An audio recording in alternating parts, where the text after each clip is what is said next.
Hello বন্ধুরা, রোজকার মতো চলে এলাম আমার কথা নিয়ে। মায়ের সাথে বাবার বিয়ে হওয়ার পর বাবার ব্যবসা খুব খুব ভালো চলতে আরম্ভ করলো। মানে এতটাই ভালো, তার তো কিচ্ছু ছিল না, কোনো জমি জায়গা কিচ্ছু, প্রচুর জমি জায়গা, প্রচুর মাকে সোনার গহনা করে দিয়েছিল। তারপর বাড়ি করলো, বিশাল বড় বাড়ি, পুকুর, প্রচুর অনেক জমি করলো। মানে কিচ্ছুর অভাব ছিল না। একদম রাস্তার ওপরে বিরাট আড়ত করলো। একটা না, দুটো আড়ত, একটা আমাদের, একটা আমার যে জ্যাঠামশাইদের জন্য। মানে সমস্ত, আবার জ্যাঠামশাইদের যে বাড়িটা করেছিল সেটাও একদমই রাস্তার ধারে। মানে কোনো কিছু কমতি রাখিনি।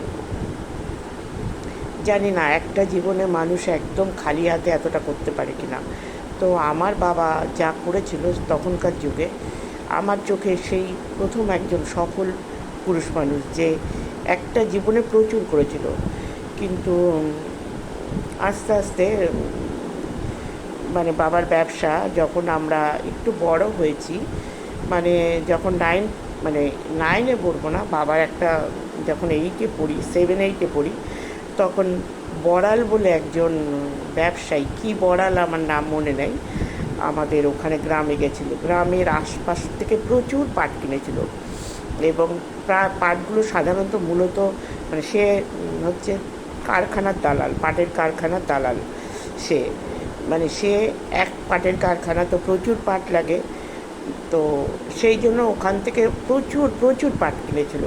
তো সবাই বিশ্বাস করে, যেহেতু একটা লোক গ্রামে এসেছে, প্রচুর পাট কিনছে, বাবা একদম পুরো বিশ্বাস করে, মানে বাবা বলে না, একমাত্র আমার বাবাও না, প্রচুর ব্যবসায়ীরা তাকে, আমার বাবা তো মোটে 30,000 মনে হয় তখনকার দিনে, মানে এখন প্রায় 30 লাখ টাকার সমান হবে, 30,000 টাকার পাট দিয়েছিল। কেউ 1 লাখ টাকার, কেউ 2 লাখ, কেউ 1.5 লাখ, কেউ 80,000, 50,000 এরকম তাকে পাট দিয়েছিল। এত টাকার পাট তাকে দিয়েছিল।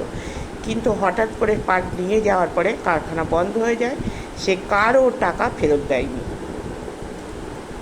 মানে বন্ধ হয়ে যায় তো হয়ে যায়, কোনো দিনই, মানে তারপরেও খুলেছে কিনা আমরা জানি না।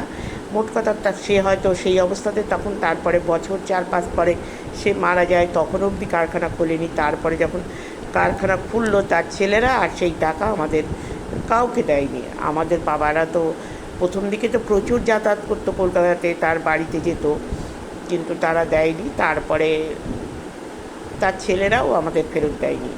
তো সেই যে বাবার একটা ধাক্কা, ওটা বাবার ভীষণ বড় একটা ধাক্কা হয়ে গেল। তারপরে আমার মানে ব্যবসাতে ওতেই তখন থেকে একটু একটু একটু করে ডাউন হতে শুরু করলো।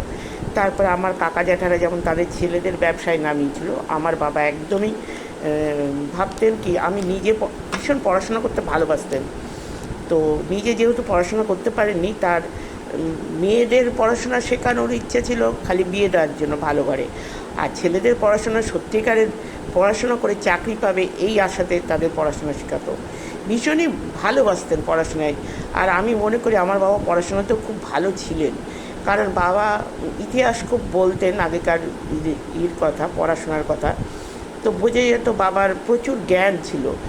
তো আমার দাদাদের, আমার জ্যাঠা কাকারা প্রচুর বলেছে, তোর ছেলেদের তুই বসা, কারণ যে সময় বাবার হেল্পিং হ্যান্ডের ব্যবসাতে দরকার ছিল, বাবা কাউকে পায়নি, মানে নিজের লোক কাউকে পায়নি। কারণ এমনি কর্মচারী ছিল, আমাদের একজন মহুরি দাদি ছিল, সে আমাদের ব্যবসাটার সব খাতাপত্র সে লিখত, আরও একজন ছিল। তো বাবা কিন্তু নিজের ছেলেদের ব্যবসায় ঢুকেন। দাদা কোনো কোনো সময় বসতো, ছোটদা তো কোনো সময় বসেনি, তো কারণ ছোটদা তখন অনেক ছোট ছিল। তো এভাবেই তারপর বাবার অবনতির গল্প ব্যবসার আরেক দিন, অন্য কোনো দিন। Bye bye.